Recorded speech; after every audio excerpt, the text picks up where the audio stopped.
Hábitos alimentares que afetam de maneira negativa a saúde física ou mental podem caracterizar um transtorno ou distúrbio alimentar. Eles geralmente ocorrem na adolescência e começo da vida adulta, são mais frequentes em meninas e mulheres, mas também estão aumentando entre os homens. Nós convidamos Leonardo Sodré, professor da Faculdade de Medicina da UNB, para nos explicar mais sobre os transtornos alimentares. Olá, Leonardo, Olá. Seja bem-vindo. Muito obrigada por vir aqui participar do Cidadania. Você me falou, eu falei que geralmente na adolescência e começo da idade adulta, mas você estava dizendo que às vezes até na infância já começa a aparecer alguns sintomas. Sim, sim. Na fase escolar, às vezes quando a criança já está nesse desenvolvimento em que começam a ter aspectos de uma importância de sua forma de se identificar entre o grupo, começam a surgir as primeiras questões, né, sobre o próprio corpo, sobre identificação, se é alto, se é baixo, se é gordinho, se é magro demais. Isso começa nesta fase a surgir essas questões que podem vir no futuro, dependendo de como se encaminhar, para um transtorno alimentar, inclusive. Que é a diferença entre um transtorno e o distúrbio é que um distúrbio é um episódio e o transtorno é uma coisa que permanece? A forma de chamar o quadro são de transtornos alimentares, né? Existe uma certa diferenciação entre os grupos da anorexia nervosa e da bulimia nervosa, mas eles costumam ter similaridades, às vezes até se sobreporem nas manifestações do quadro, né? São quadros crônicos, né?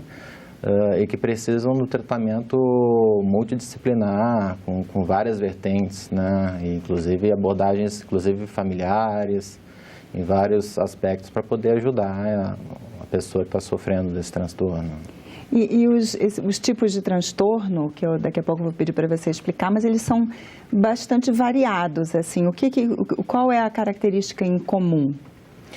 A característica em comum é exatamente o aspecto em que há uma insatisfação em relação à forma do seu próprio corpo, é uma distorção da forma de se enxergar e a busca por algum tipo de modelo físico que às vezes é até inalcançável. E muito se fala às vezes sobre os padrões estéticos, o Photoshop usado nas revistas de moda, nos desfiles de moda, andaram até querendo restringir assim, modelos muito abaixo do peso.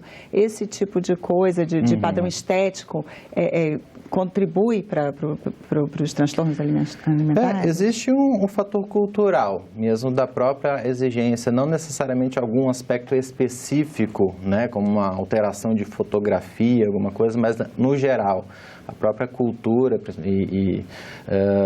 tem uma exigência de um modelo em que as pessoas que têm corpos magros, fortes, são mais bem-sucedidas, né, e acaba havendo esta pressão ambiental e dependendo da população, da vulnerabilidade da população em questão, pode evoluir para um quadro mais grave, um quadro de transtorno, uma doença mental.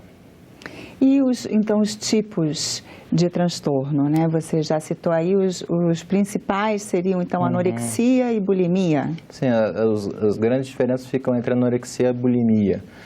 A anorexia ela estaria mais relacionada a um comportamento de evitação do alimento, né, na busca de uma perda de peso, inclusive considerado já abaixo 15% abaixo do mínimo, né, ideal para a altura da pessoa. Em geral, são grupos que acabam passando por situações graves alimentares, do tipo desnutrição, perda de eletrólitos e tem uma certa recusa alimentar. Já o grupo da bulimia não costuma ter tanto esse aspecto do peso em si, mas mais um medo exacerbado, um sofrimento muito grande, no medo de engordar. Então, acaba tendo comportamentos compulsivos, com muitas dietas, buscando dietas ou exercícios vigorosos para tentar não ganhar. E acaba tendo, nessa situação, acaba tendo episódios em que tem uma alimentação muito intensa. Até a origem da palavra vem disso, né? Comer um boi, né? Então, vira um momento, um episódio muito intenso de fome, em que o paciente come intensamente o máximo que der. E às vezes acompanhando com uma culpa que pode levar a comportamentos de eliminação através de indução de vômitos, ou então, às vezes, não existe esse aspecto da indução de vômito, mas existe o aspecto de uso de medicações para poder perder peso, diuréticos, laxativos, exercícios muito vigorosos e que pode também trazer vários outros problemas em si. Agora, eu vi um estudo que fazia uma certa correlação entre as pessoas com anorexia, que viriam de famílias muito autoritárias, e já pessoas com bulimia de famílias negligentes. Existem alguns estudos que sugerem algumas características presentes, não só no paciente, como da própria família. Os próprios quadros têm uma relação, inclusive, genética, né, de herdabilidade importante, a anorexia até mais do que os quadros de bulimia. E também a própria questão ambiental vai ser um marcador para o desenvolvimento da personalidade do paciente em questão, do indivíduo em questão. Mas será que é genética mesmo, assim, dos genes, ou é mais pelo ambiente familiar mesmo? A questão é que a genética é como se fosse uma vulnerabilidade que o indivíduo já tem para o desenvolvimento de alguns quadros, né? Não é que nem cor de olho, cor de cabelo, né, que vai estar determinado pela genética. Mas, além da questão ambiental, é preciso ter o indivíduo já com uma certa vulnerabilidade para desencadear algum tipo de comportamento, né? Isso em várias doenças mentais, né, como depressão, por exemplo, e também ocorre nos transtornos alimentares. E esses aspectos de cuidadores, muito rígidos muitas vezes, né, rígidos com alimentação, onde se falta também empatia, né, uma coisa de afeto nas relações, pai-filho, mãe-filho, podem ser uns agravantes para desencadear esses quadros, né? Então, acaba sendo esse aspecto importante também no desenvolvimento do quadro. E tem também a vigorexia, que também é semelhante à anorexia? Sim, seria uma variação até da própria bulimia, né? Que alguns pacientes, até por essa questão cultural, que tem se mudado um pouco o aspecto do desejo, não só de um corpo magro, mas um corpo vigoroso, muito forte, muscular, né? Musculoso. Existe os exercícios intensos e uso de medicações para esse propósito, né? E com comportamentos que muitas vezes se tornam aditivos no uso das substâncias para ganhar massa muscular, a insatisfação com o grau de ganho de musculatura, nunca está satisfeito, por mais que esteja forte, né, enorme, os braços enormes, ele está sempre a sensação de que tem que ganhar mais. E isso traz um sofrimento muito grande, porque muitas vezes começam esses quadros com pequenas dietas e de repente desencadeiam quadros que muitas vezes muito complicados e de bastante sofrimento, né? Agora, quando perceber... como perceber que passou do normal, né? Uma pessoa só que faz exercício, está querendo ficar em forma, ou mesmo, né, está fazendo uma dieta, é bastante comum, muita gente faz dieta. Sim. Como que a gente percebe que passou do limite? Esse limiar é bastante individualizado, né? O grande marcador é o sofrimento que essas pessoas acabam apresentando. Esse sofrimento pode não ser vivido de forma consciente, né? Até os próprios pacientes com anorexia, eles não costumam ter tanto essa percepção, diferente dos pacientes com bulimia. Os bulímicos, eles até percebem, mas eles têm muita vergonha e não expressam isso. Mas se percebe por vários fatores, não só a questão de comorbidades, com quadros de ansiedade, de humor, mas também com uma forma de empobrecimento da vida dessa pessoa. As relações ficam mais difíceis, né? Então relações com os pais, com os cônjuges, fica muito sofrida, essa pessoa começa a não conseguir ter momentos de prazer em função do comportamento. Por exemplo, tu citaste a questão da vigorexia, pessoas que deixam de sair no final de semana porque tem que ir na academia às 6 horas da manhã de domingo, né? Enfim, vários comportamentos que a gente vai detectando e com uma avaliação clínica, muitas vezes a gente consegue perceber e ir mais a fundo desses quadros, né? E como é o tratamento? O que fazer quando se constata que realmente está patológico?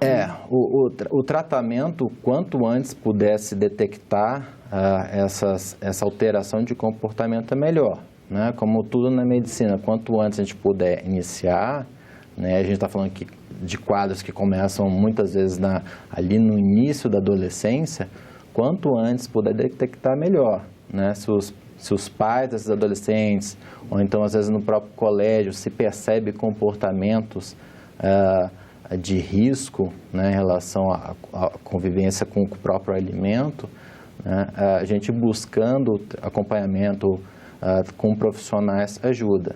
Nos quadros mais graves, é necessário muitas vezes uma equipe multiprofissional, né, com profissionais da endocrinologia, para cuidar dos vários distúrbios endocrinológicos que ocorrem, psiquiatras, psicólogos, né? Não tem uma receita de bolo e um remédio para transtorno alimentar, né? A gente busca fazer o tratamento de quadros comórbidos, às vezes tem detectar transtornos de humor, uma depressão, transtornos de personalidade, e o tratamento psicoterápico acaba sendo muito importante no lidar com esses quadros, né? Que é comum ter essa associação, então, entre os transtornos. Até porque existe no quadro dos pacientes, é muito importante no funcionamento patológico do indivíduo uma distorção da forma de conviver com o alimento, de conviver com o próprio corpo.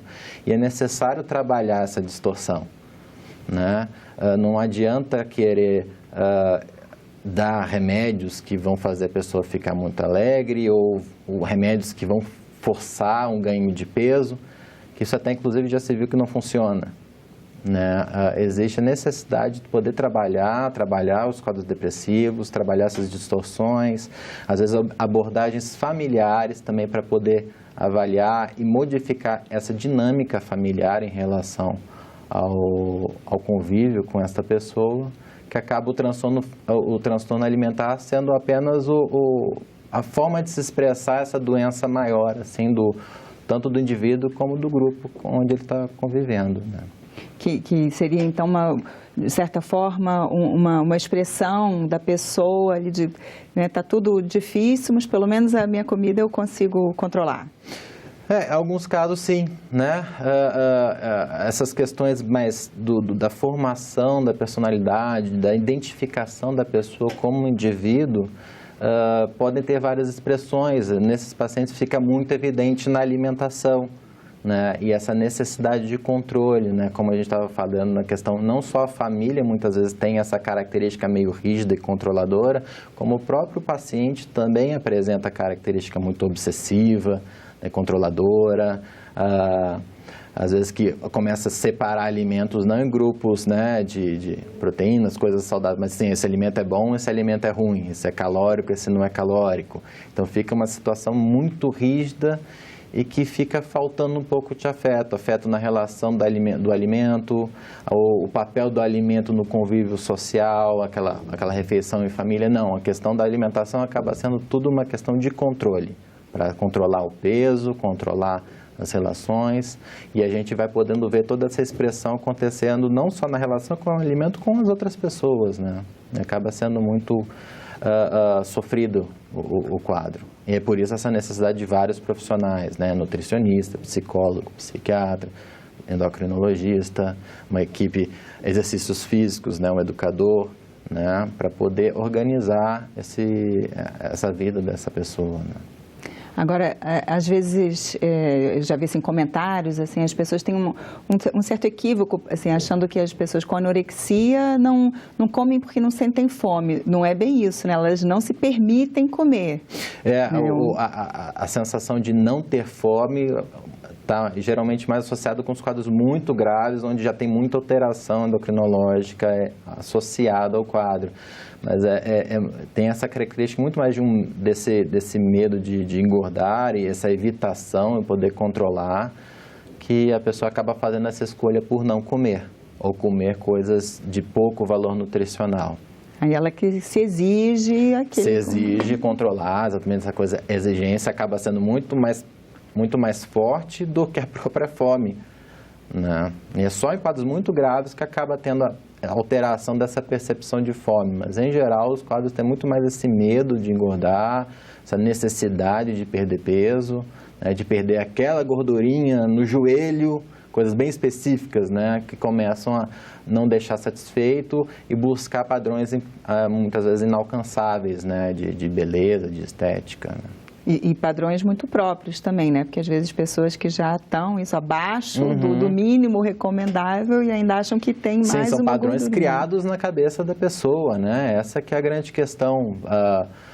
Como a gente vê, menos de 15% do peso mínimo que seria o saudável para a pessoa, essa pessoa está abaixo disso, né? E ainda quer perder mais. E ainda quer perder mais, se vê gorda, se vê que alguma parte do corpo não está bem e precisa perder aquela gordurinha que encontrou, que só ela enxerga naquela parte, né? Nunca está satisfeita, né? Agora, existem casos, não sei se a frequência, mas que a pessoa realmente não consegue, acaba indo até a morte, não...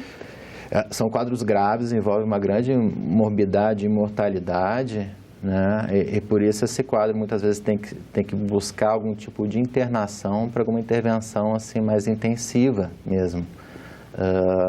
São situações bastante graves mesmo, exatamente para chegar nesse ponto, né? São anos e anos de doença que também foram negligenciados, né? Já se começaram as manifestações muito antes e houve uma certa negligência, tanto por a não expressão do próprio indivíduo em relação à doença, né? Evitar falar sobre isso, ou não falar, ou às vezes não enxergar como um problema, assim como as pessoas com quem convive, né? Que não conseguem detectar, não sabem o que fazer, não sabem onde buscar ajuda. Porque as próprias pessoas devem também esconder um pouco, né? Sim, inclusive tem às vezes essas relações de infância, essas pessoas vivem com pais, mães, que também são exigentes, às vezes, com alimentação também, né? Então, é difícil perceber o sofrimento quando aquela coisa também é vivida, né, nas outras gerações.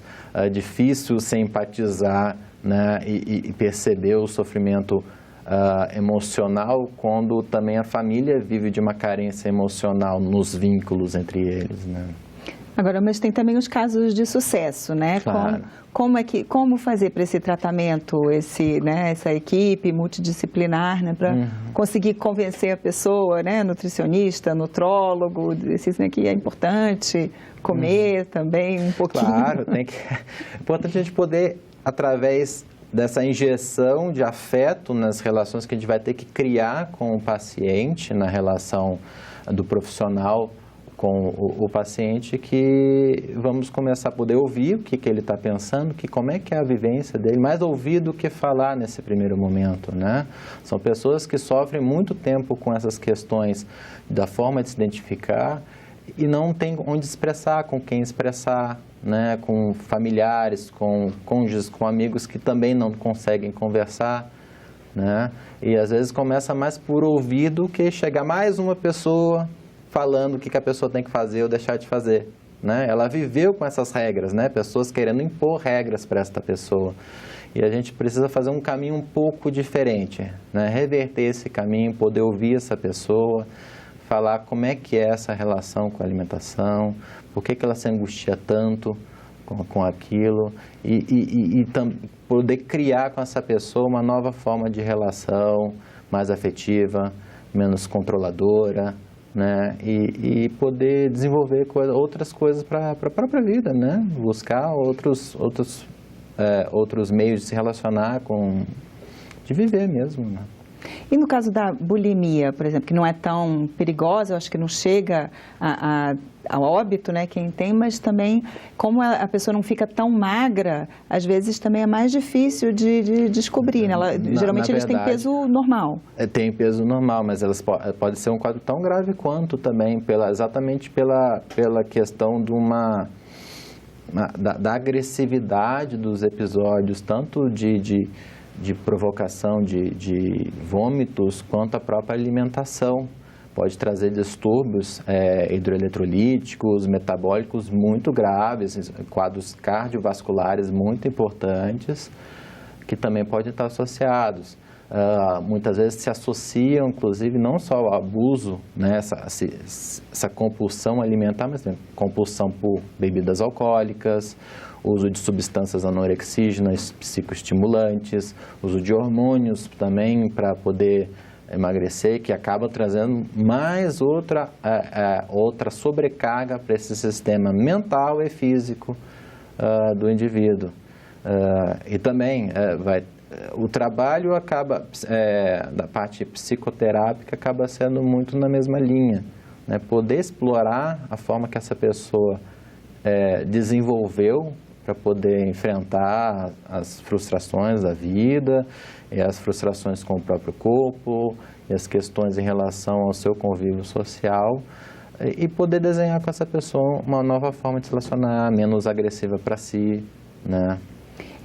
Esses dois, eu acho que são os principais transtornos, mas tem outros também que acho que têm incidência menor, pessoas que querem comer coisas que não são produtos alimentícios, transtorno obsessivo-compulsivo alimentar, tem outros também, outras... O transtorno obsessivo-compulsivo, ele tem uma certa diferença, porque no quadro...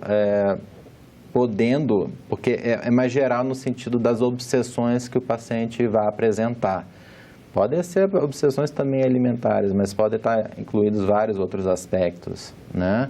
A grande questão nesse sentido é que o alimentar é uma questão humana e que pode estar presente em qualquer questão, qualquer situação do indivíduo, né? A gente pode encontrar, às vezes, pacientes com quadros depressivos graves, é que em um momento da vida a questão da alimentação se torna um pouco mais importante do que outros momentos. Não necessariamente a gente fecha um diagnóstico de transtorno alimentar, mas um aspecto alimentar está presente na vida da pessoa. Transtornos de personalidade graves que em algum momento tem uma expressão maior do sofrimento através do alimento. E enfim, como qualquer outra expressão do ser humano, a alimentação está incluída e pode ser uma forma de extravasar, vamos dizer, aquela angústia que ele está sofrendo, né? Então, e os médicos clínicos, eles devem estar sempre atentos, por exemplo, para algum sintoma desses, ver se a pessoa está precisando de alguma ajuda nessa área? Sim. Hoje em dia tem muito, inclusive acaba tem uma sobrecarga dupla no médico, porque tem a exigência do paciente que está lá na consulta buscando, às vezes ele não está buscando tratar o transtorno alimentar, está buscando a medicação para ajudar ele a seguir doente. Não só essa questão, como a própria questão cultural que acaba sendo uma influência, né? Como você vai trabalhar uma dificuldade da relação alimentar que o paciente tem com ele mesmo, como é que eu vou falar com o paciente sobre aquela necessidade de tomar uma medicação para emagrecer ou para ficar mais forte, quando o paciente, o próprio médico liga uma TV qualquer horário do dia e está se vendendo a medicação, né, dando um caráter de isento de risco pela questão de fitoterápicos, coisas assim, mas toda aquela cultura de emagrecer sendo jogada de forma intensa em cima da gente 24 horas por dia. Então, seria o caso, por exemplo, uma pessoa que vai procurar um endocrinologista querendo emagrecer, mas assim, ela no fundo ela já tá, né, já tem um transtorno ali, mas Sim. quer enganar o médico ali para ele receitar mais um remédio. Sim, às vezes é mais provável que esse paciente busque por conta própria um endocrinologista, um cirurgião plástico, do que um psiquiatra, né? Ele não vai querer tratar o transtorno alimentar, né? Vai querer tratar vai querer seguir daquela forma doente de viver, a não ser que haja alguma coisa que seja marcante, uma separação, porque o cônjuge não aguenta mais aquela situação, né? Coisas dessa forma, assim, que possam vir a fazer com que a pessoa sinta que aquele comportamento está disfuncional e precisa ter alguma abordagem em relação àquilo, né? Leonardo, muito obrigada pela sua participação aqui no Cidadania. Obrigado. Se você quiser ver de novo ou mandar o link para alguém, é só acessar nossa página na internet, senado.leg.br/TV, ou então o canal da TV Senado no YouTube. Para fazer um comentário ou sugerir um assunto para o nosso programa, telefone de graça para 0800 61 22 11. Obrigada pela atenção e até o próximo Cidadania.